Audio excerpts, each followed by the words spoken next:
Hello, hello. Welcome to another episode of Tomes and Tunes. I am your host, Arielle Silver, and I am here in Los Angeles, right under the Burbank flight path. So I think that my unofficial guest every week for this book talk and song swap is actually the Burbank airport, and it will make itself known over the course of the show, along with the Los Angeles bird. For those of you who don't live in this area, you might not realize that yes, there is a city bird. It is called a helicopter, and we will no doubt hear that sound as well. I am just back into town from a little jaunt up to Big Sur, which it's just one of my favorite places on earth, and my sweetheart and I have been going up to Big Sur over the last 10 years, and we pretty much always stay at the same place, and it's a glamping spot, so we pitch a tent and just look at the stars. We lie out on the picnic table at night and contemplate the galaxy and time and space, and stare out at the Pacific Ocean and watch the weather and go for hikes. And so here I am in Los Angeles, very, very mellow, right back from Big Sur. It was a delightful trip, but I'm also like perhaps maybe more attuned to the air traffic than I was when I left. But nevertheless, life goes on, and I'm glad that people are traveling and getting out there. I read an article today that said that I think 90%, no, I'm not going to even bother with this quote because I might get the stats wrong and then I'll be contributing to false information. So we'll just skip that. But so glad that so many of you, according to this article, have gotten vaccinated. Yay, bravo. So here we are, Tomes and Tunes, weekly book talk and song swap. This is episode 55, so it's been going on for over a year. It's been really delightful and an awesome way to talk with songwriters over the past year. And I sort of wonder if when, if I'm playing a show on a Thursday at this time, I might do this show in person with the other songwriter literally sitting right next to me, and we'll do the same thing. We'll talk about books and we'll swap songs. I think that'll be really fun. For now, we're still a little bit apart, and coming to me from the other side of Los Angeles is Pat Nason, and he's just delightful. I'm so excited to have him on today. So let me bring him on. Hi, Pat. Hey, Arielle. How are you? I'm pretty good too. I didn't get up to Big Sur.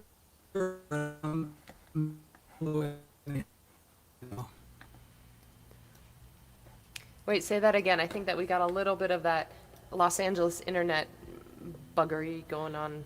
We, That's a bad word in some. no, I didn't get up to Big. Go ahead. Oh yeah. Well, I was just gonna say I didn't get up to Big Sur this week, but I'm kind of mellow anyhow, so it's fine. Have you spent time up there at all? One of the first things I saw when I came to California was Big Sur, and I lost my mind. It was just so beautiful. It is. It's insane. When I go up there, I look out on the mountain. I'm, inevitably standing on a mountain looking out at the mountains and the ocean, and I just think, wow, I love Italy. It's like, it's always I'm always sitting here in my home thinking, oh, I really want to get to Italy, and then I end up, 5 hours north up the one in Big Sur, and I'm like, yes, like this is world-class beauty right here, California. It's just gorgeous. Yeah, and as an extra bonus, I stopped at a little place to get something to eat. Yeah. And this is a long time ago. This is the late '80s. Yeah. And they were playing something on the stereo that I'd never heard before, and it turned out to be Ry Cooder, and who I was not familiar with.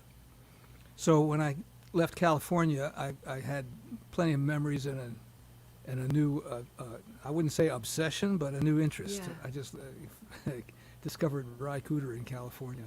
know, That's Big so Sur. cool. Just so, what a beautiful place to find beautiful music. Yeah, totally.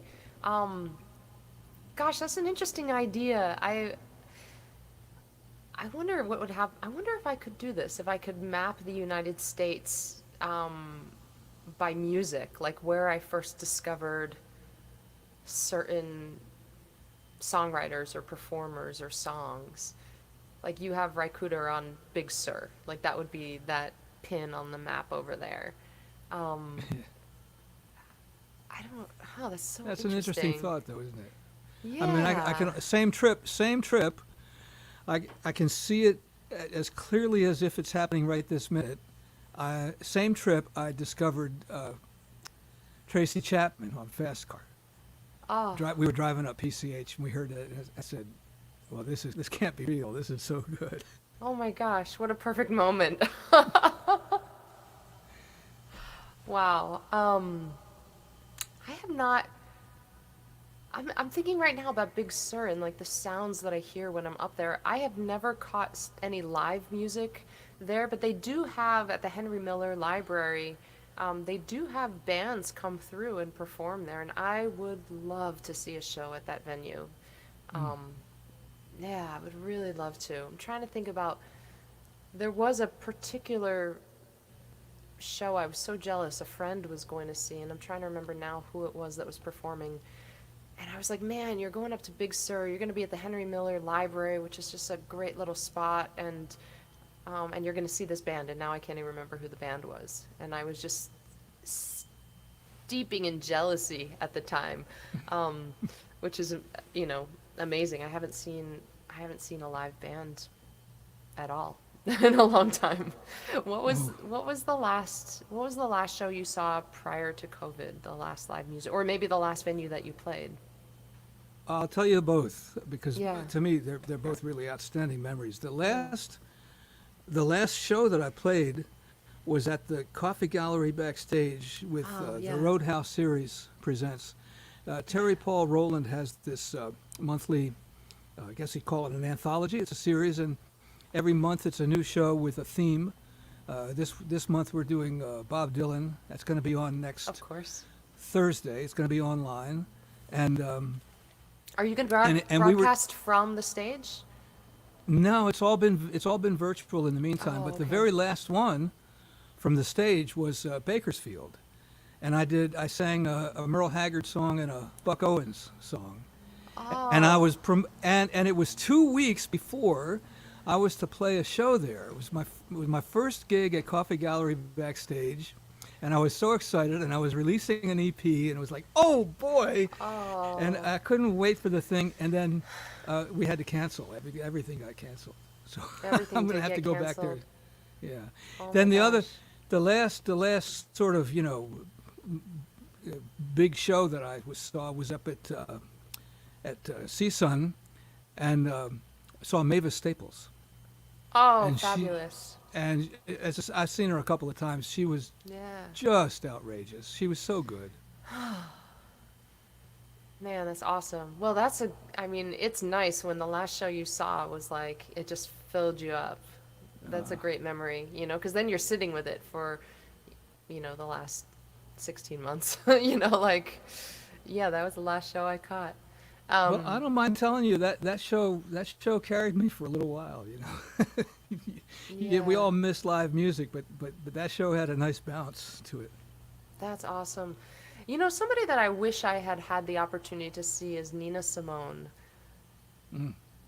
Nina Simone, and something about what you just said, it threw me back to maybe about 20 years ago. I was standing in a kitchen at this dance and music retreat where I used to live and work, and I was probably making mashed potatoes or something like that for the crew.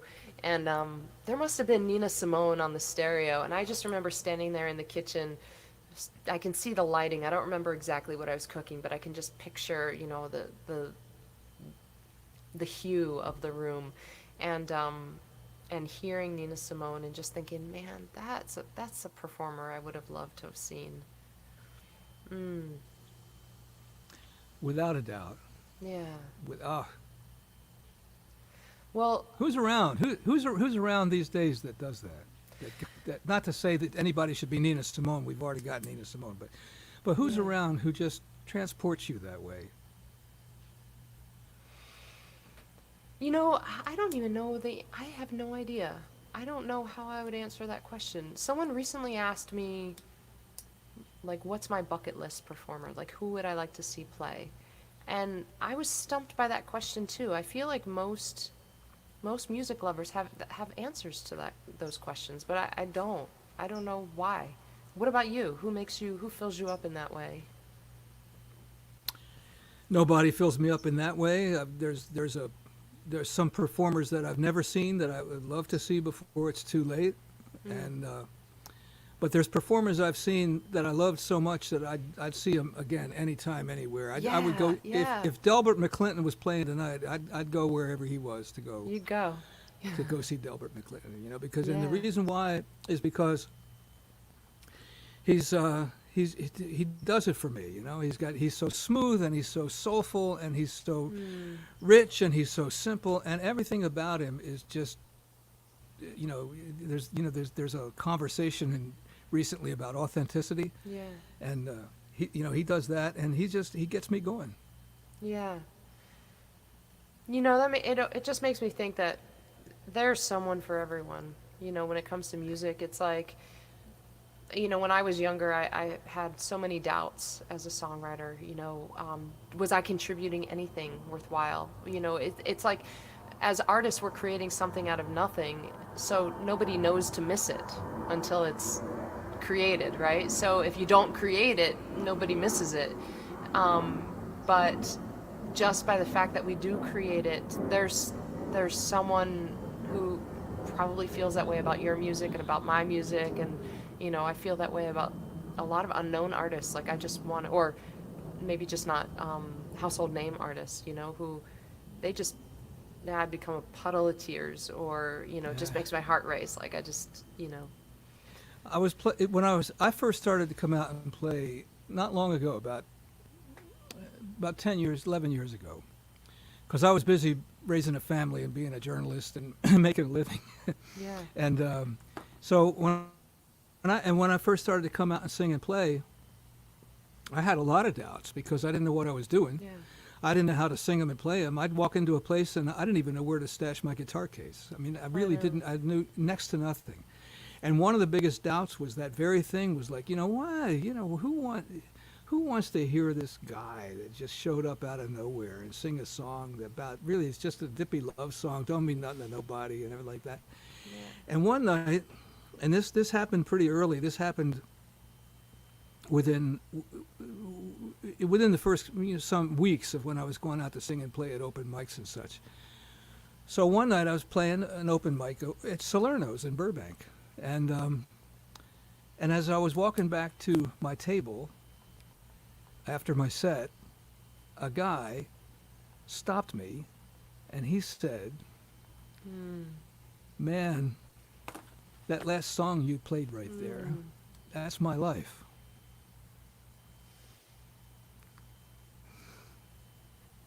How do you not keep going after that? Totally. And it's like, pearls on a string. It's like that one person says that thing to you and you put that on the string, and then who knows when, but the next time that someone says something like that, you put that on the string. And at times, maybe when you're starting out or just at times of doubt, you're like, man, what does it matter? And then you look at, like, wow, I didn't even realize it, but I've already got this necklace. Like, I've been stringing all these pearls, and these are all the people who have said that it makes a difference what I do, and it means everything. I like that image. All over the last 10 years, the first few years were the anxiety of, I don't know what I'm doing. The second few years were the anxiety of, I don't think I'm ever going to figure this out. You just get, oh man, this is so much harder than it looks to really do this the way that it ought to be done. And coming into the environment fresh and untested, not road tested in the least, and into this environment where I met so many people who've been doing this for 30 and 40 years, and they've known each other for 20 and 30 years, and I feel like a complete outsider. I don't have any war Yeah. stories. I don't have any. So now, 10, 11 years down the road, I've got a couple of war stories now.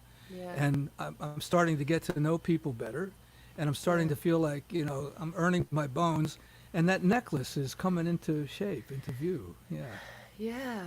Years and years ago, I went to Nashville and I was with a bunch of songwriters, and I think it was Kathy Mattea and a few other people who were talking with us. And I think it was her who said, Nashville is a 7-year town. If you're going to come here, if you're planning on trying to make it, if you're trying to make a career as a songwriter, you better just hunker down and do the work and be prepared to do it.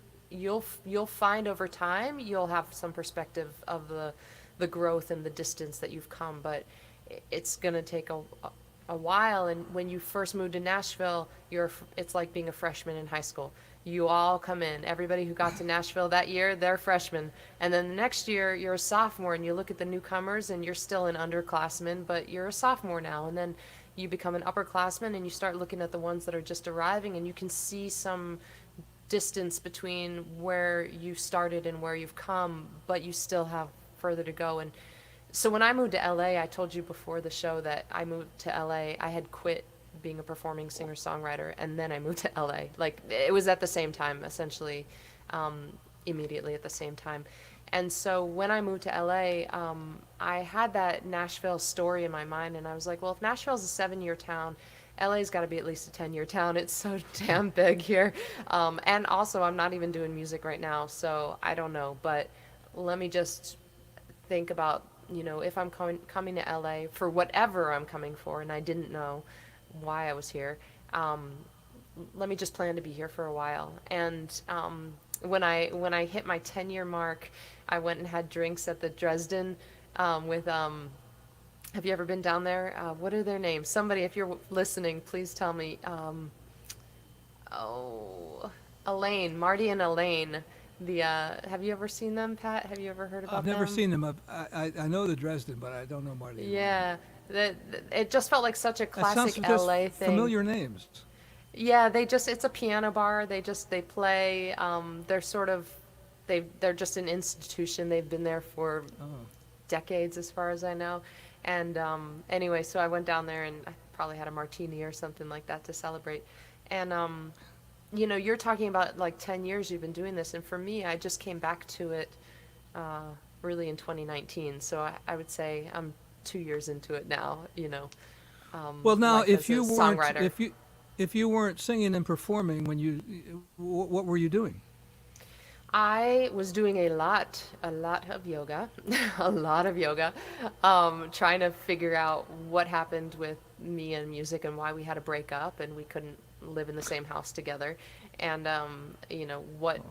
who my next relationship would be with, if not music.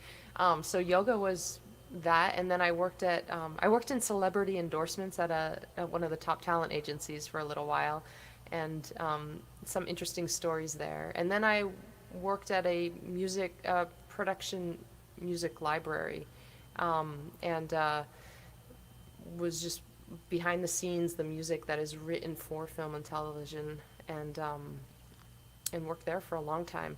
And also, the other thing I did during this time was I wrote a lot, but not music. I wrote a lot of prose and ended up getting my MFA in creative writing, and now I teach at a university here in Los Angeles, creative writing. So, all these twists and turns, and it sounds like music for you, you said you were a journalist and raising a family and all this stuff, and it's really interesting when you're starting out, when you're young, what am I going to do with my life? And then you live life for a while and you look back and you're like, oh, that's what I've been doing with my life. It's like you can paint a picture of it now a little bit, looking forward, it's like, I don't know.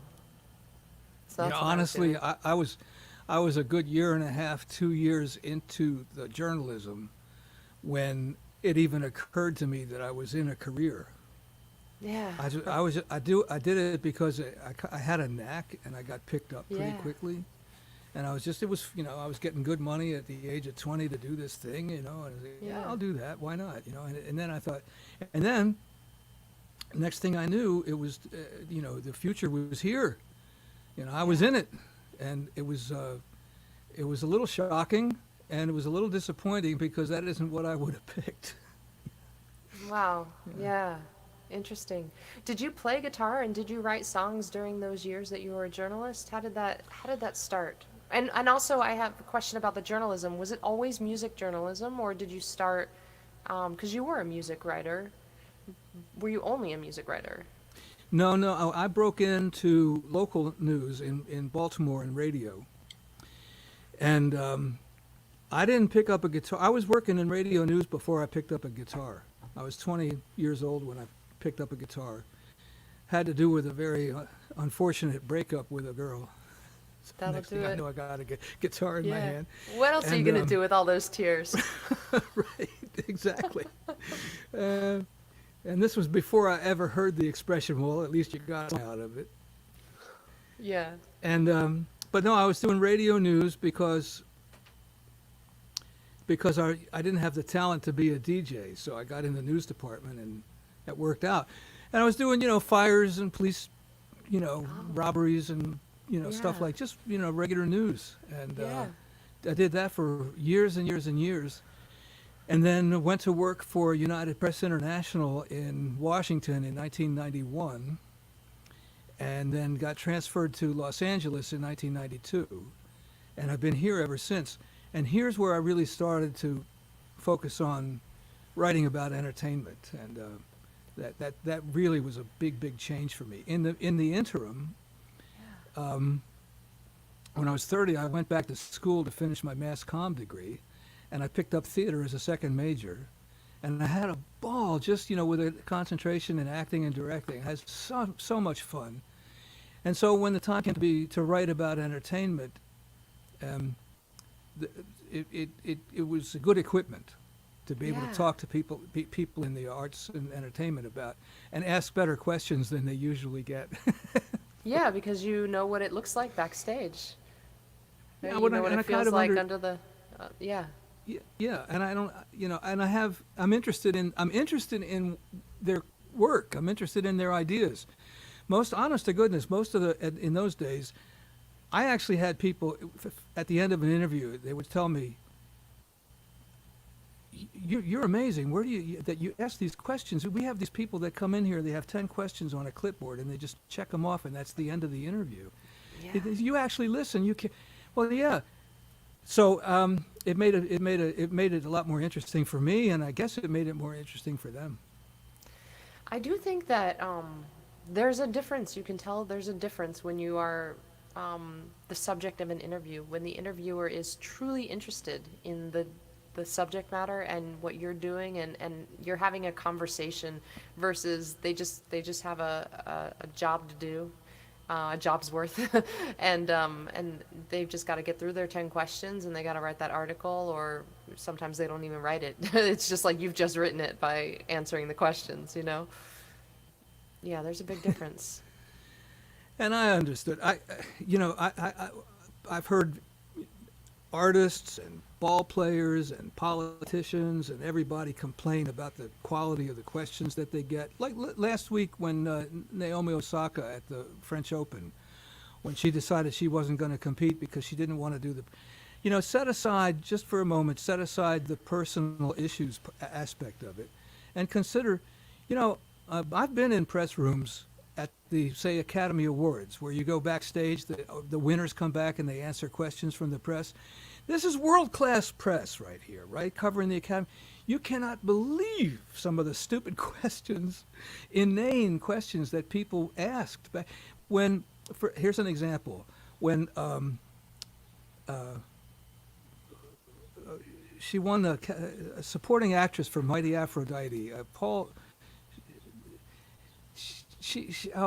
can't think of her name anyway. She blonde, Woody Allen movie. I'm not gonna be able to help you with this one, so.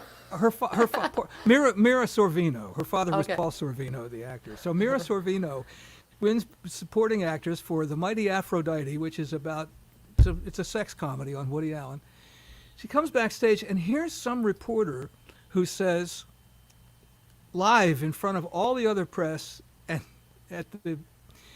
how does it feel to win the Academy Award for playing Mighty Aphrodite, even though you're not Afro-American. That happened. Seriously. Wow. So to get back to the point I was making, I take their point. They really do get a lot of stupid questions, inane questions, ill-informed questions, careless, really reckless questions. And I kind of made it my business to, think about what I was doing and, think ahead of time and, ask good questions, because if you ask good questions, it's amazing. You get really good answers. And next thing you know, you've got an interview that's listenable. I was interviewing someone a while back, and we were doing, we were just chit-chatting before the interview, and I was setting things up, and this was not part of Tomes and Tunes, this was something else. And before I set the camera up in the recorder, I said, "Man, you are a hard interview." And he said, "Well, you're just asking yes/no questions." And I was like, "Oh, thank you for that lesson. Yeah. Thank you for that." Did you ever watch, to bring it around to books, did you ever watch Book Notes, Brian Lamb on C-SPAN? Oh, he had a wonderful series on C-SPAN. And you'd be interested in it. It's I'm sure it's archived. But he would bring in authors and spend 90 minutes or 2 hours, talking to authors about their books. Well, he did a book based on that, and he came to LA, and I had an opportunity to interview him for UPI Radio. Yeah. And when I would watch him on Book Notes, I would watch him ask really good questions, but I would also watch him ask people, when was the last time you took notes with a pen and paper? Or do you always use what I mean? He asks these kind of, what's the word I'm looking for? Sort of mundane detail type questions. Yeah. And then the next thing you know, the author is talking about something that they discovered in a process, and it's really fascinating. So Brian Lamb, watch him and watch the way he interviews people, and you find that, a question can be mundane and not inane, and it can lead to insights and lead to, to people. I interviewed Stephen J. Cannell. He was a television producer. He did A-Team and Rockford Files and a whole bunch of TV shows, 21 Jump Street, and he became a novelist. He wrote books, and I asked him, what do you write on? And the next thing you know, we were talking about technology and how it was affecting his work and affecting television. It was really, the smallest thing can open a pretty nice gap. Yeah, completely. Of course, I'm thinking right now, what do you use when you're writing as a songwriter? I use a pen, and a notebook. Every once in a while. Actually, sometimes I use WordPerfect. Just open up a page. WordPerfect, still. Just open up a page and just start, enter a couple of lines. And the nice thing about WordPerfect is I edit as I go. So, I mean, people will tell you, just write the draft, finish the draft, and then go back and rewrite. No, I don't believe in that. Yeah, I don't I edit as I go. Me too. One of the things I learned from journalism, actually, is, if you write a really, really good, solid, clear, direct lead, the rest of the thing kind of writes itself, Totally. And so, and so when I write a song, the first, not necessarily the first thing I'm thinking about, but the first really important thing I'm thinking about is not necessarily what's this song about, but where is it? What's the point? Yeah. What is the point? Come to the point, because that's all people want to know. That old public speaking trick about tell them what you're going to tell them, then tell them that, and then tell them what you just told them. Yeah. Yeah. But they just come to the point. And if you're clear and direct, there's no substitute for that. Yeah. You can be clever, or you can be pretty straight. There's a lot of ways you can be, but you can't be anything but clear and direct, unless if you're Bob Dylan, and you can write just this cryptic stuff that nobody, people are going to spend the rest of their lives discussing what does that even mean. You can get away with a lot when you're a celebrity, though, and I, I feel like when you are unknown, that's really the time to hone your craft, because that's when it's most important. Once you're a celebrity, people will, dig into your stuff and try to guess, what is this about? What does it mean to you? What does it mean to me? And who's the walrus? And we can just try to figure that out. But no, like when you're unknown and writing cryptically, nobody's invested yet in you, emotionally invested in you, intellectually invested in you. I tend to think, and this was hard earned. I never understood this. It took me a long time to understand this. I think it's not really very useful to try to think about how is this going to be received. I think the point of being true to yourself in the developing stages of your craft is because that's really, the sooner you can find your voice, the better. Mm. And it's going to be your voice for a long, long time. And so take your time, figure out what it's going to be, who you are, what your point is, what you have to say, what your methods are, your means, and so forth. Because if you do connect, because if you don't, none of this matters anyway. You just keep doing what you're doing. Nobody cares. But if you do connect, then people are going to want you to keep doing what it is that they found in you in the first place. So it's not a bad plan to love it. Interesting idea. Now, you first picked up your guitar when you were 20 and you were heartbroken and you needed someplace to put the tears, so you poured them into a song or maybe a few songs. And then fast forward through your journalism career, raising a family, and 10 years ago you came to what? You said you started 10 years ago. What is it that you think started 10 years ago? So I had a few songs I had written over the years, especially when I mentioned I went back to school. I wrote a few songs in those days. And then, long story short, my ex needed to do something else, and so she moved on. And our kids were 15 and 17, and they stayed with me, and so that was just the three of us. And then a couple of years later, they got to where they didn't need Dad every 20 minutes anymore. And I, with one thing and another, I got the guitar out of the closet. I hadn't played it 10 times in 20 years. And I got it out of the closet and started to remember the old songs and put them back together and played them and had fun with them. And then started to write new songs.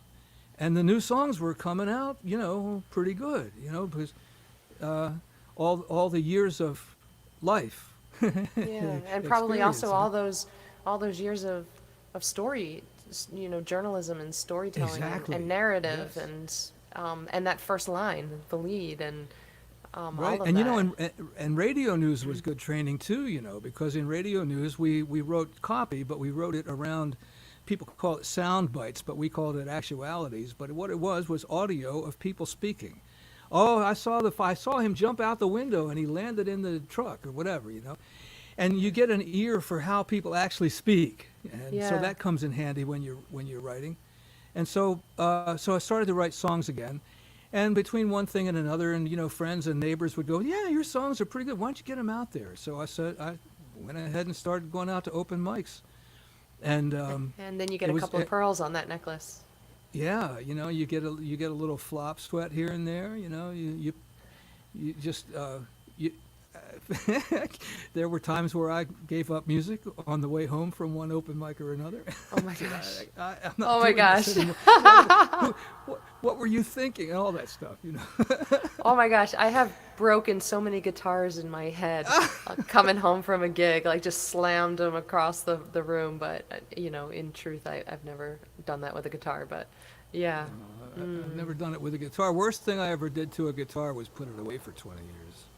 Oh wow! and I can't even. Yeah, I have a funny guitar story for you about Yeah. bad things happening to guitars. So in 2010, I was playing a Yamaha six string that I had bought in 1975, and it was a good guitar, but I didn't know anything about guitar heaven.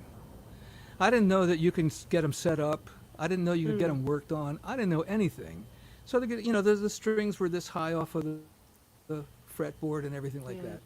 So that's what I took out with me when I first started going out to sing and play. Yeah. And then I got to the point where I wanted a better guitar.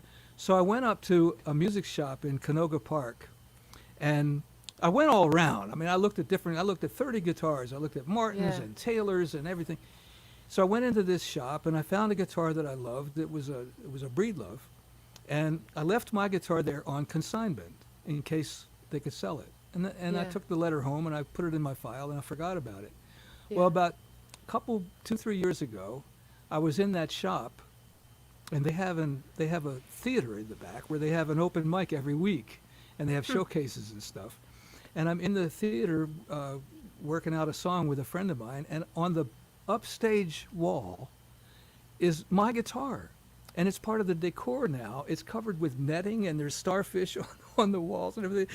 Why my guitar's on the wall if there's no strings on it and everything? Oh man, I left it here to be sold, and it's and I never said anything to the owner because I thought, well, if I really cared, I would have gone and picked it up. But Yeah. it was hilarious to me, and that's another pearl on the string right there, you know. And I'm so sorry I did that to that guitar, but you know, it's a war story, and I'll take it.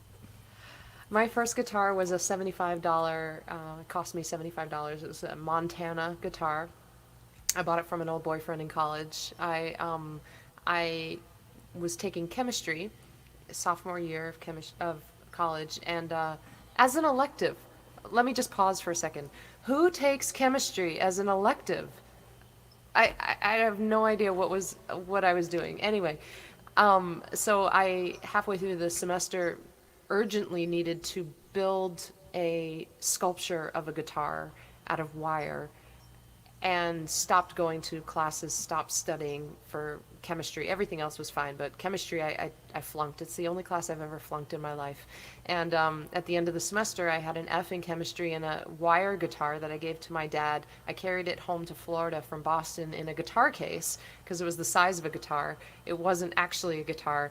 And I gave it to my dad, who does play guitar, or did at the time. And then when I came back to college for the spring semester, in the winter break, I had stopped at a record or an instrument store and bought myself a used bass. Brought that bass to college, and soon after bought a $75 Montana guitar from a boyfriend. The action was, a mile off the fretboard, and I couldn't figure out what was wrong with me. I was doomed to never be able to play this instrument. I was a woodwind player, so I played music, but I wanted to play a different kind of music. And I couldn't figure out those bar chords and how on earth anybody had enough strength in their wrists to hold down all the strings. Of course, I didn't, like you, I didn't know anything about the action and the distance of the strings from the fretboard. Had no idea. Played on that guitar for about a year, kept trying to play these bar chords and couldn't. And about a year later, I got a Washburn guitar. The action was excellent, and suddenly I was like this phenomenal player. I could play bar chords because of the guitar. But yeah, that $75 Montana, I painted it. And when I got the Washburn, I didn't know what to do with this Montana guitar. It had swirls of blues and greens and silvers all over it. And so I brought it into a guitar shop in, I think, Poughkeepsie, New York. I was passing by, and I was like, hey, can you do anything with this? And they were like, it's not worth anything as a guitar, but it's very pretty, so we will buy it from you and hang it on our wall. Nice. So there you have it. Those early guitars. Sometimes I think I still have the letter, from the guitar shop, and sometimes I think about walking in there with this. Hey, you wouldn't still have this, would you? But I don't want to Don't I ruin don't their want to decor. don't want to aggravate them. So Pat, this is Tomes and Tunes, of course. I invite songwriters in and we talk about books. And I'm curious, what have you been reading lately? I'm reading a bunch of things lately, and not because I like to read a lot of things all at once, but because the ones I picked have just I get into them and either they're too dry or too dull or they're too complex and I just drop out. So Mm. uh, I know the next book I'm going to read in full. I haven't got it yet, but I'm getting it for Father's Day. There's a new Mark Harris biography on Mike Nichols, and I can't wait to get into that. It's going to be awesome. Okay. But what I'm reading these days is This Is Your Brain on Music. Yeah. This is And your it's brain on by music. this by Daniel Levitin, and he's pretty interesting. He was a session musician and producer, a board operator, and so forth in the music business. And now he's Daniel Levitin, PhD, and he's a neuro. I'm going to need glasses to tell you this. I want to get it right.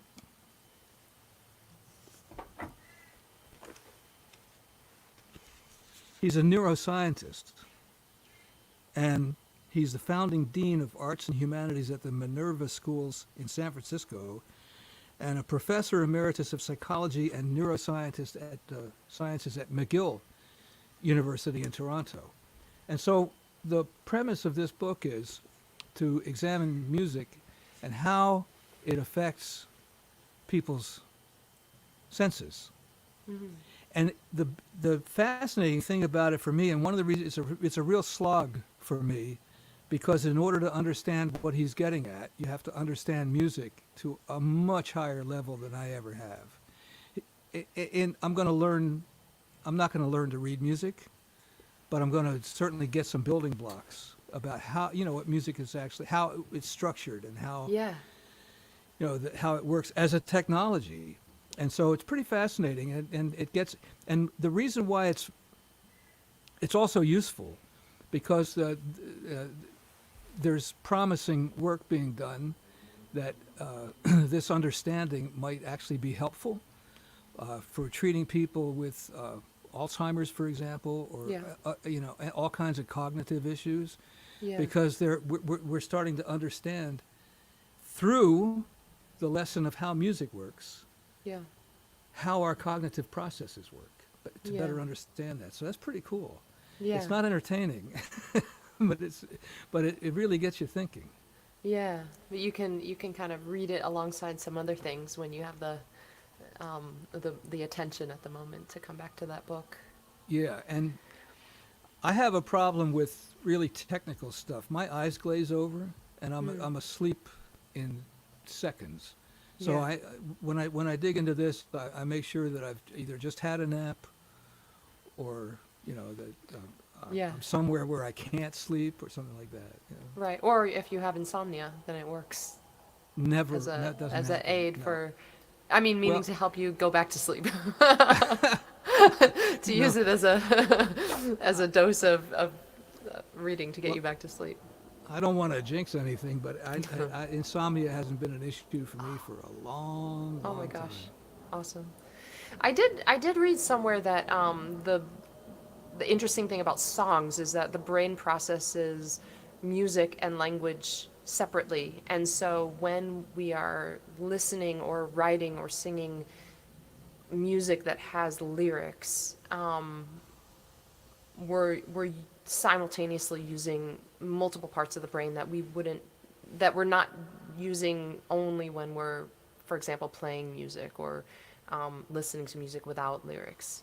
I thought that that was really very interesting to me, especially as an instrumentalist, someone who came to music. I mean, of course, like everybody, like I loved songs from the time I was young, but as a musician, I was originally a classically trained musician, and so I was not working with music with words. I was just working with music. That's an interesting idea. That never occurred to me, that people process lyrics and music instrumentation differently. Yeah. That's pretty interesting, huh? Maybe it comes up in that book somewhere. I'll be I wouldn't be interested to surprised. know. Yeah. Well, Um, my understanding of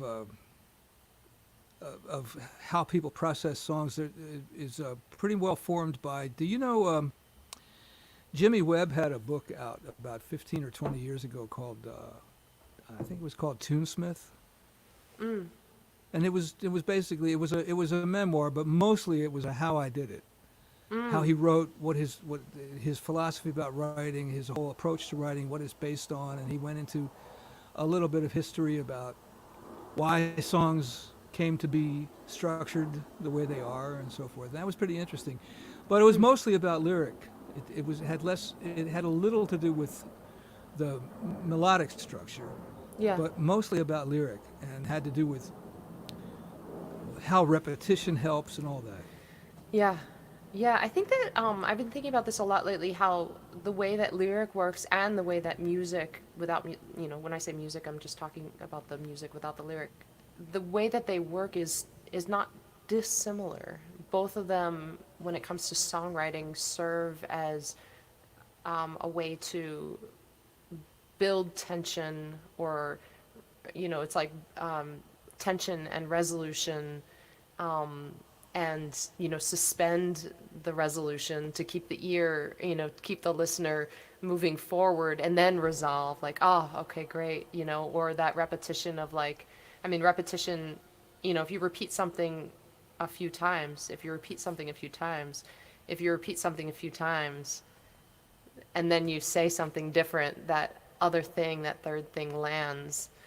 If I had just kept saying, when you repeat something a few times, when you repeat something a few times, on and on and on, it's like, okay, this is putting me to sleep. This is boring. This is going nowhere. But if you do it a few times, it creates emphasis. And that happens both with melody and with lyrics. So that's interesting. Well, and I think it's my own feeling that listeners, not just music listeners, but people who go to the movies or people who go to the theater or people who dig listening to politicians speak.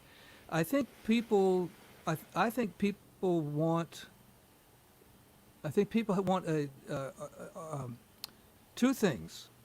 They want something that's just familiar Hmm. and Hmm. reliable, and then they also want something that's fresh and new. Yeah.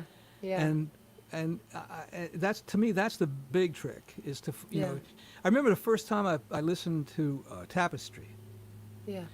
and from the very first time I dropped the needle on Tapestry all the way through, I kept saying to myself, man, I have always loved this record. This is so good. It just felt it was completely fresh, but Wow. it felt so familiar to me. Yeah. And Yeah. if you can, and I suspect that repetition, that kind of pattern of repetition and then resolution or release, Yeah. probably contributes to that. Yeah. Yeah, that's a great record. I'm gonna have to listen to that this afternoon after the show. Um, yeah, one way to wait to, I think when you're trying to learn something, um, of any kind, if it's completely unfamiliar, then it's almost like you don't know how to sink your teeth into it. You don't know where to take a bite or where you're standing. The ground is shifting, and if you can start with something familiar and then move into something like a new idea or something that's stated in a new way, that's the beauty of the popular song form, I guess. I mean, there are many different forms, but like the idea of popular song as opposed to, for the general listener, completely experimental music. It's like, okay, they're familiar with song structure. They're familiar with the sounds that are being used and the way that language is being used.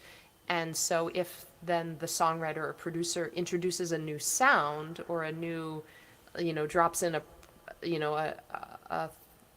three-line pre-chorus or whatever it is, like just something to kind of put them off center, then the listener kind of pays attention a little more, but they've started on familiar ground. They know where they're standing.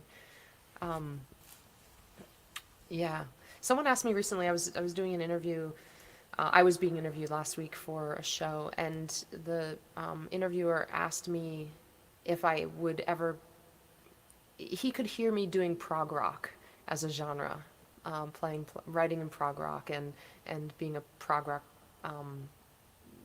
songwriter. And, I've been thinking about it, turning it around in my mind ever since, because I don't think that I write to genre. I think it's just that collectively over time, all of my songs, when I look at them, you could describe them within certain genre parameters, which do not generally include prog rock. Um, that I've just been turning this around, like how, what I am really interested in, I don't mind prog rock, but what I'm really interested in is something that, is a 3 to 5 minute song, within the realm of the familiar for most of us. And then within that context, within that container, what can I do that is a little different, or that wakes the listener up in some way, says something new. Oh, good luck saying something new. Or saying something old in a new way. There's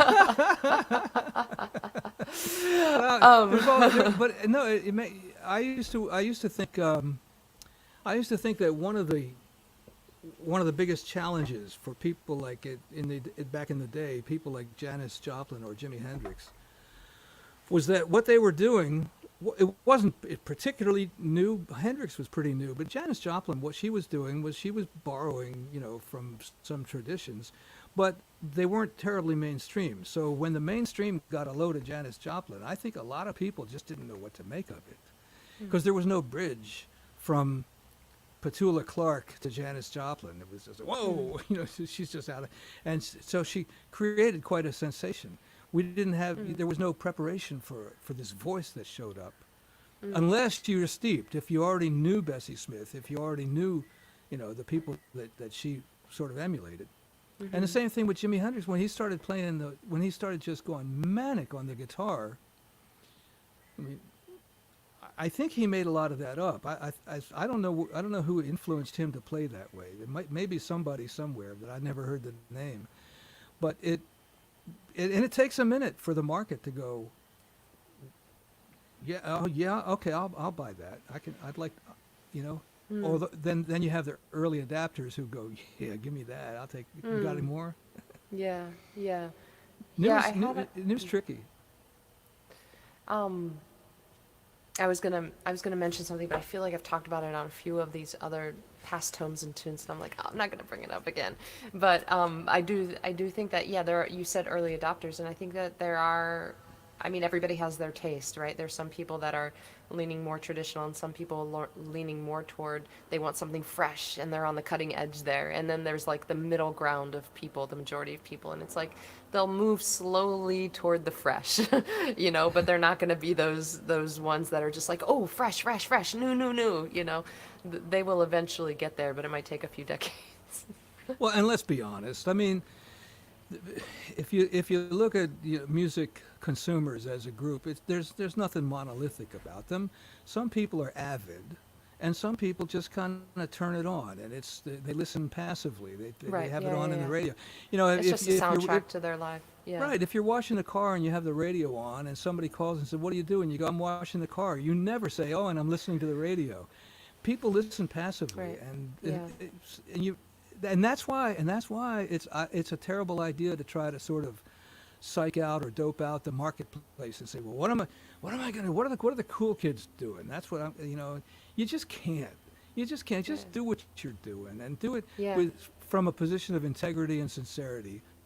And then, people buy it or they won't buy it, but you're the one's got to live with it for the rest of your time. So make it something that you love. Yeah. Yeah. Right on. I agree with that. Yeah. Which is also a great way to rationalize commercial failure. Right. I'm on the cutting edge. I'm just doing my thing. I want to share that I'm reading also, like you, a few books right now, and in part it's because it's a combination of too complex, too dry, whatever, or just I need to I need a little bit of time to dig my teeth in. So I actually recently turned toward a memoir that I've read before. I wanted to re-immerse myself in Dani Shapiro's style of writing. She has this particular memoir is called Hourglass. A little bit blown out there, but Hourglass is time. The subtitle is Time, Memory, and Marriage. And her writing style is complete contrast to Salman Rushdie's The Satanic Verses, which I'm also reading. And that takes a great amount of brain power for me to just sustain through a couple of pages of his writing. It's beautiful writing and inspiring, but it's slow for me. And I wanted to pick up her writing because she's a faster, much faster read. The language is not in any way complex, very straightforward writing, but I like her essayistic exploration. She's trying to understand something about time, memory, and marriage. And in this book, she's exploring her long time relationship with her husband. And so I wanted to share that that's what I'm reading right now. Let me just see if I have a quick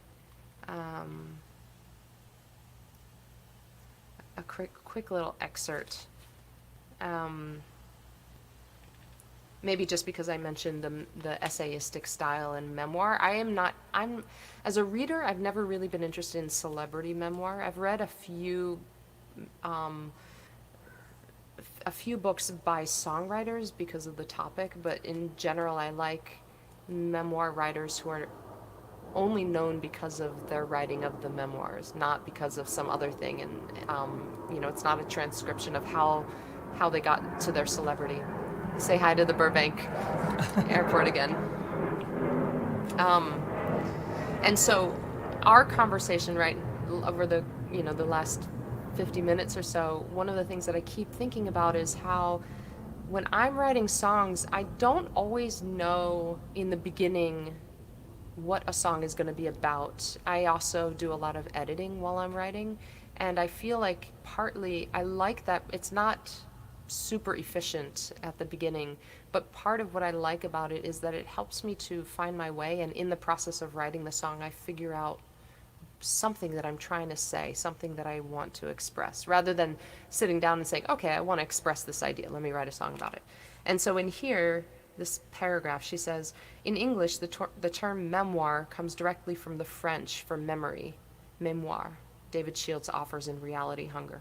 And yet more deeply rooted in the word memoir is the ancient Greek murmuros, an offshoot of the Avestic Persian memara, itself a derivative of the Indo-European for that which we think about but cannot grasp. Murmur, quote, to vividly wonder, to be anxious, to exhaustingly ponder. In this darker light of human language, the term suggests a literary form that is much less confident than today's novelistic memoir, with its effortlessly relayed experiences. The term suggests a literary form that is much less confident than today's novelistic memoir, with its effortlessly relayed experiences. And I think that that's what I love about non-celebrity memoir. It's not a relayed experience, it's an exploration and an exhaustingly pondered idea. And I feel like that's sort of how I enter songwriting. What do you think about that? What is your songwriting in light of that idea? I think any story that merits telling merits serious consideration of what's the point? Why tell the story? Yeah. Is it hilarious? Right. Great. Oh, I have to stand up. I got a cramp. Hold on. Oh yeah, stretch. Haha. As a yoga teacher, boy. everybody get up and stretch. So what's the point, right? What are you trying to get at? Yeah. I'll just put this up here. That's ridiculous. Is there something that you need to share? Is there an experience? Is there a lesson? I have a theory about pain and heartache that you got to take the lesson, because if you don't take the lesson, then all you have to show for the experience is the grief and the misery, and that's a terrible deal, right? So take the lesson. And that's I guess the true meaning of, well, at least you got a song out of it. So why tell a story? I have a song when we do the swap. I'm Yeah. gonna sing a song that's actually a failure, because the point of the song was gonna be I was gonna gather all the cliches that I could find, and pair them up into contradictions. Yeah. One cliche that we, conventional wisdom, and here's another bit of conventional wisdom, and they're in direct conflict. Yeah. But I couldn't find enough. So I just settled for a song about cliches itself, and it turns out that there's actually a theme to it anyway, and there's a point to it, and the point actually is, well, I'll tell you, the song will speak for itself. But usually my songs tend to be, there isn't really a lot of intellectual depth. There's more emotional depth. I write probably 90% love songs, and in fact, right now I'm working on a recording project that's all love songs, and I'm starting to wonder whether that's too much love songs for one album. But I'm committed to it. So that's. Do you have a title for the it's too album much, yet? it's too much. Yeah, it's called Just Like an Old Love Song. Oh, okay. Yeah. And that's from a lyric in one of the songs where the lyric goes, and then you came along just like an old love song and made me happier than words could ever say. And so I always thought that would be a nice title for a set. So Yeah. it's Just Like an Old Love Song. So that's the name of the EP when it comes out, or the album. Well, Pat, this is actually. But a anyway, really great so yeah, no. Oh, go ahead, and then maybe play us that song. I want to hear it. Oh, but that's the journalism training coming through. Is what? Yeah. Well, I'll do that right now.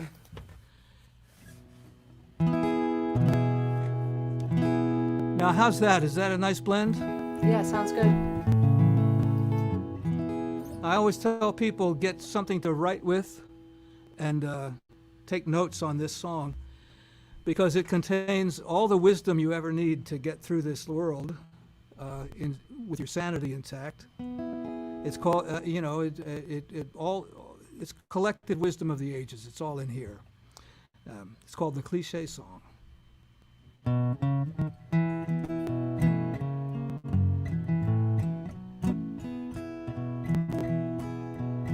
Life is what you make it, and the best things in life are free.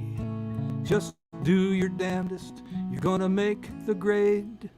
You can't have your cake and eat it too, and don't bite off more than you can chew. And when life hands you a dilemma, you just make a lemonade. Don't go for the big one every time. Life's a bitch, and then you die. Pride always goes before the fall. Know that you can't win them all. Don't let your big ambition drive you blind. Don't go for the big one every time. Keep your powder dry and keep your fingers crossed, and don't burn that old candle at both ends. There's no time like the present. He who hesitates is lost. So make every minute count, 'cause you won't pass this way again. And don't just sit there crying in your beer when you feel like you had it up to here. Just get right back up on your horse, say your prayers or use the force. The day will surely come, you'll need those tears. Don't waste a one just crying in your beer. Nothing lasts forever, that's the deal. And you know what goes up, it must come down. So save the drama for your mama and put your shoulder to the wheel. This world may not be perfect, but it's the only game in town. And there's no need to bang your head against the wall. You know it's all for one and one for all. And Don't carry more than you can hold, and all that glitters is not gold. Don't try to knock the cover off the ball. Don't slam your head against the wall. Don't go for the big one every time. Life's a bitch and then you die. And pride always goes before the fall. You know that you can't win them all. Don't let your big ambitions drive you blind. Don't go for the big one every time. Don't go for the big one every time. Don't go for the big one every time.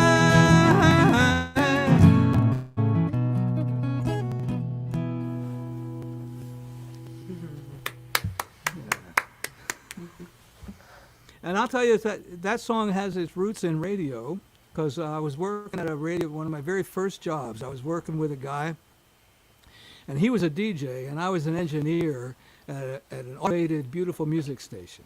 So it was an early entry job. So I would hang out and listen to him do his show. He's funny, and he was a good DJ. So I asked him one time, what's the key? You know, how do you be a DJ? He says, well, you know, he says, just, you know, keep it to a minimum. Just say what needs to be said, and if you think of something funny, that's great, but don't go for the big one every time. And that was 1967, and that finally made it into a song in like 2013. So you keep that stuff in your pocket; it comes in handy. I know, you do. Yeah, just let it roll around until it's time for it to come out. I like how the end, when you say "don't go for the big one every time," you repeat that, and it's like it gets bigger. Like it's almost like it's almost like you're emphasizing, but at the same time you're doing the thing that you say not to do. But that's okay. You're not doing it every time, but you do it that last time. It's almost like, yeah, don't do it every time, but you got to do it sometimes. I like that emphasis at the end. I dig duality, Yeah. or irony, or whatever you want to call it. Yeah. You know, yeah. Well, thank you, Pat. I'm gonna play a song. I didn't know what I was gonna play today, but in the end, I think I'm gonna do this one. So this is a newer song, and I decided to. I had a dream. I have a good relationship with my dreams. I've been cultivating my relationship with my dreams since I was a child, trying to figure out what is my subconscious doing when I'm not paying attention. When my back is turned, when the cat's away. You could put that in your song. I don't think you did. And so I remember a lot of my dreams. I try to remember them in the morning before I get out of bed. I try to hold on a little bit for another moment to like pull that dream up from the subconscious into the conscious. It doesn't always work. But I had a dream about, it was 2009, beginning of 2009, and it wasn't the beginning of the end of my first marriage, but perhaps it was the end of that marriage. This dream, I woke up from it and I knew the relationship was over. And recently I finally tried to write it into song, and one of the challenges for me when I was writing this song was it wasn't a joyful dream, and yet now that a lot of time has gone by, I can think back like, oh, you know, that dream it didn't feel good at the time, and it didn't begin an easy time for me, but in the end it did lead to a lot of joy and a lot of things that I'm grateful for. So, you have to kind of go through the darkness, I guess, the hero's journey to get to the reward later. So I wanted to write a song that was not morose as I was writing about the song, and I also didn't want to say that it was a dream, but I wanted it to be clear that it was a dream if someone cared to actually pay attention to the lyrics a little bit. So let me see if I can find a tempo for myself here. That's the hard part, right? When you have a new Can song, be. it's like, what's the tempo here?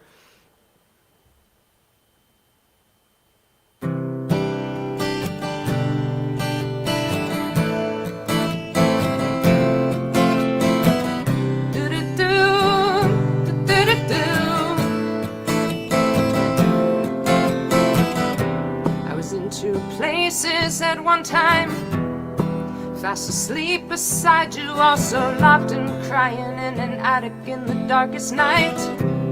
Not a silhouette or shadow, couldn't see a simple shape beyond my outstretched arm. A prison of imagined bars, and all alone, cry for help, calling out for someone else.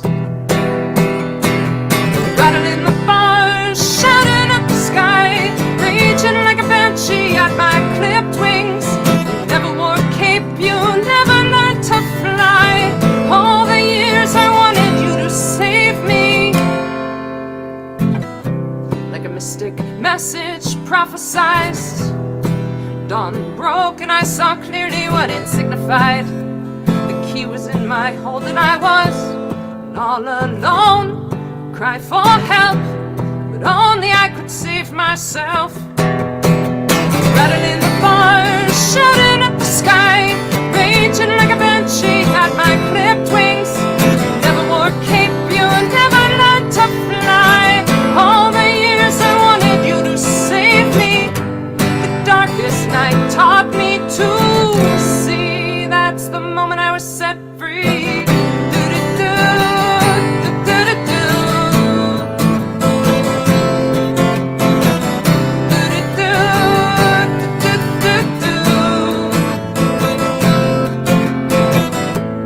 All alone, cry for help, but only I could save myself. Rattling the bars, shouting at the sky, raging like a banshee at my clipped wings. You never wore a cape, you never learned to fly. All the years I wanted you to save me. The darkest night taught me to see. That's the moment I was set free.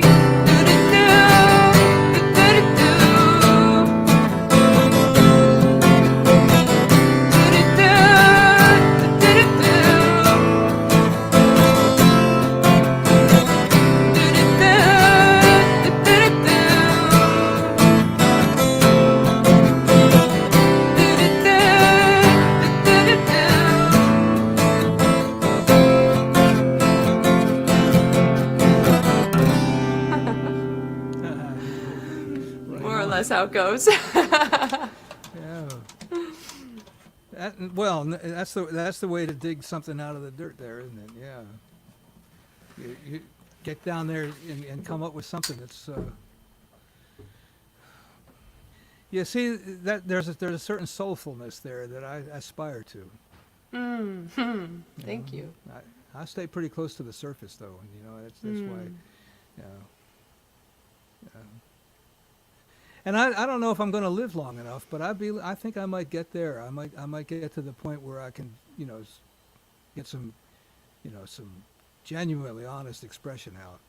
But mostly it's just like, I tend to write like amusing songs. And, it's interesting what you said. I don't know if I'm going to live long enough, and I've kind of had that same thought. Like, what if by the end of my life I haven't touched that thing, like that depth or whatever it is, like, I guess in that moment I will have to either grapple with it or let it go, as you might do at the end of your life. But no, here again. So you're talking to one of the great rationalizers of all time. I can rationalize anything. Oh, I had no idea that was who I was talking to. Okay. So here's my plan. When I get to the end of my life, if I haven't reached that thing, then I console myself with the knowledge that it's not the destination, it's the journey.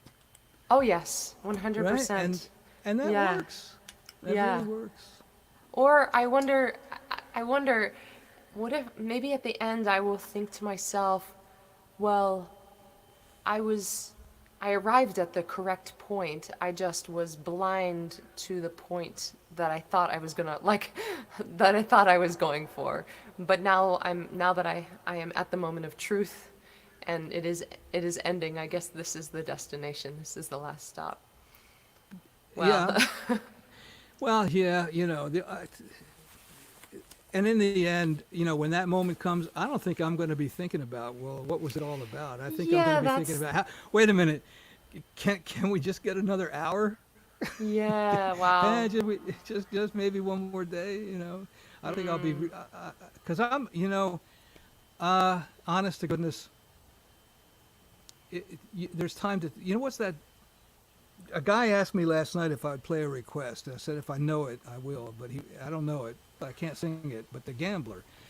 But Oh, everybody knows that you gotta, there'll be time enough for counting when the dealing's done.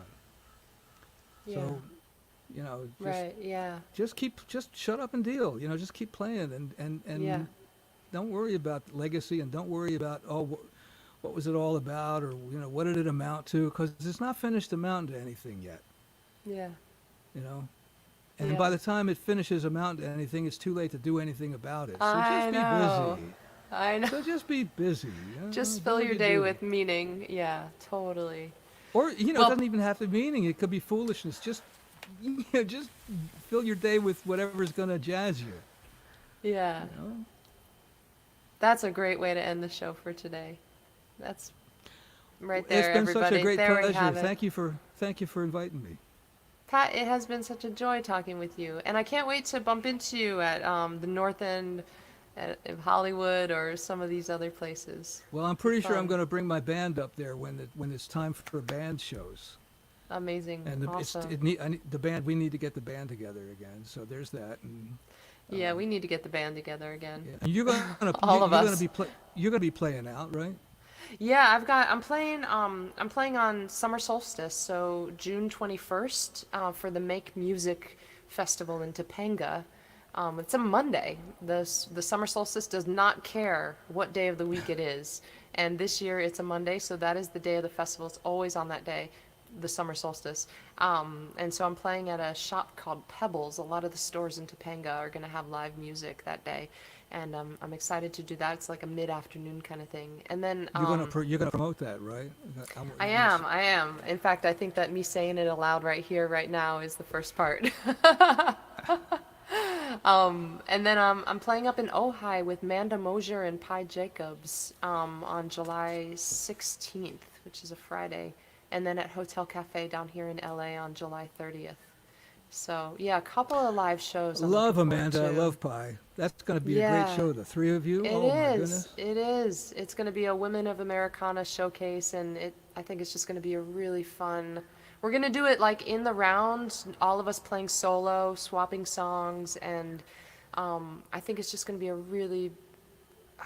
I mean, I just want to cry all the time. Every time I see a friend who I haven't seen in a year and a half, or, I have a feeling when I'm sitting up on stage with a couple of awesome singer-songwriters and just trading songs, I think it's just going to doing that for the first time in all this time, I think it's going to be very moving. You want to know something? So this thing I played last night, walking into a Yeah. bar, old hat, picking up You the just, guitar and sitting there and playing a song, easy yeah, peasy.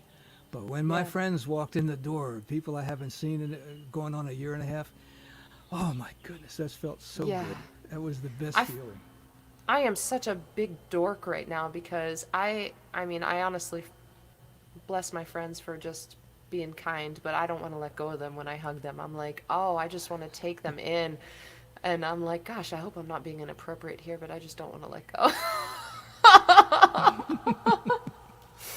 you know I don't know, it's really great. It's very touching to like I saw a friend of mine recently, and my sweetheart and I went over to his house, and there was another friend of ours with us, so it was the four of us. And at some point in time, one of our friends looked at us and looked at the other three of us, and he was like, man, you guys are so good looking. like Ah. in 3D, in the flesh, like not on a Zoom call, not on a FaceTime call, not in a photograph, like in 3 dimensions, just sitting out in the afternoon sun in Topanga and just enjoying a meal together. He's like, man, you're so good looking. And it's like, I feel like for me, that kind of wraps up this whole time. Like everybody's just so damn good looking without their masks on and just it with the laughter and, not coming through speakers, just, you know, in person. There's something really And beautiful about it. along this line, there's something I want to get in to be sure to get this said, because Yeah. it needs to be said. And if anybody happens to hear it and it helps, I want to say this. We all have some friends who are immunocompromised or for some reason Yeah. or another aren't quite ready to go out yet. And so I think it really would be nice and decent for all of us to have some sensitivity to them. When we talk about going out, let's bear in mind that it's almost like, flashing your wad. Let's have some sensitivity for people who they're just not quite there yet. Their time's coming. It's going to come, but Yeah. it's not here yet. And let's have a thought for them. Yeah, that's a really great point, and absolutely, and also, from my position, let's all get vaccinated if we can, because not everybody can, and the sooner we all who can do, the sooner those people can come out safely. I was very, very cautious, very conservative this year. I didn't go out, I didn't meet people, I didn't eat out. I stayed right here in this room, in this chair, pretty much for the last year and a half, and it's after I got the vaccine, it was taking me like a little bit to reacclimate, but then this past week I went to, like I said, Big Sur, and I felt like that trip was really nice. Like it was the first time I sat in a restaurant with people and had conversations and felt comfortable around strangers and all of that stuff. So yeah, I got to great. get something I'm really like glad that you going said with that. my honey. We haven't been out. We went in February for her birthday. We went to down around San Diego. We went to went to a wild Mustang sanctuary Oh, preserve, wow. and we rode, and it's just the two of us and the guy that ran it. Yeah. It was really nice. That was very, very cleansing. But Yeah. to do that kind of a trip and just get out of here and just go for a few days and sit somewhere Yeah. and eat where we don't know any. It's time for that. Yeah, it felt like, I felt fully cooked in terms of the second shot that I had the Moderna, and I think that it was just a couple of days before I got that second shot that I looked at my sweetheart and I was like, let's go back to that place that we love to go to in Big Sur, and it was like, oh yeah, let's get our reservations, let's do that. And it was really awesome. It was great. Got to do it again. Got to do it again. And I want to say one more thing. Since you added your PSA, you reminded me when you said, "Oh, I wanted to remember." I'm glad, I want to say this thing. The thing I want to say that doesn't have to do with COVID, but just has to do with indie musicians, is everybody go find Pat's website, find Oh. his stuff on Facebook and everywhere, wherever you listen to music, YouTube, if you listen on Spotify, if you listen on Amazon and iTunes and that sort of stuff. When you like and subscribe and heart and follow all those things for independent musicians, it really makes a difference. It's just one click at a time, but cumulatively, it's like those pearls on the necklace. It really helps indie musicians. It helps bookers to know how, whether they should book us, because they can see that the numbers on social media are good numbers or whatever it is. I mean, what's good, what's bad, but just each one of us doing our part in that way to help support indie musicians. That's a free way to support indie musicians. And then also, of course, whenever you can, get out to a show, live stream or in-person show, and put a couple of dollars at the door or in the tip jar or buy the merch. Well, since you're going there, if you haven't mentioned it enough times already on your other platforms, you might as well mention your Patreon. Oh, that's right. Gosh, you are good. Yeah. My gosh, you guys. Thank you. What's my problem? Yeah, I launched a Patreon. It's Arielle's Shed of Songs and Stories and Wonder. And I launched it a couple of weeks ago, and I'm in the first month of the launch. I'm doing a special thing to celebrate all the folks who jump in as a founding member of my Patreon, which is a monthly membership. And it's like it goes all the way up to $1,000,000. If you want to drop $1,000,000 into the Patreon every month, you do it. But also you can start at $3 a month, which is less than a cup of Joe, regular Joe, not even a Starbucks Joe, nothing fancy. And that really helps. And I'm doing something to celebrate everybody who comes in the first month, which is by June 26th. And I'm gonna send personal thank you letters in the mail, and also founding member sticker for the blast off launch. There's a whole planet theme to the thing. But patreon.com/ArielleSilver, and it's at that Linktree thing that's going along the bottom, but I'll also flip it over to this. There we go, patreon.com /ArielleSilver. Thank you, Pat. That's awesome that you mentioned that. I appreciate that. When I get to 50 members, I'm going to do a live stream just for patrons. And we'll do it on Zoom so I can see your faces, and we can have a little Q&A and chit-chat and all that stuff. So, Pat, thank you for reminding me of that. Sure. Gosh. This is what we need each other for, right? We Right? songwriters need to help each other out. Pat, thank you so much. You stay right where you are. I'm just going to say goodbye to the rest of the folks here. So I'll say goodbye to you behind the scenes. And everybody else, thank you for being here. I'm so appreciative of you for being here. Week 55 with Pat. Please go visit his stuff, listen to his music. He's a wonderful songwriter, wonderful person, as you know. And then tune in next week at the same time for episode 56. I have Kevin Kelso coming on, and he's also a wonderful songwriter who I've met actually during COVID times. So we've just connected over music. I'm excited to have him on the show.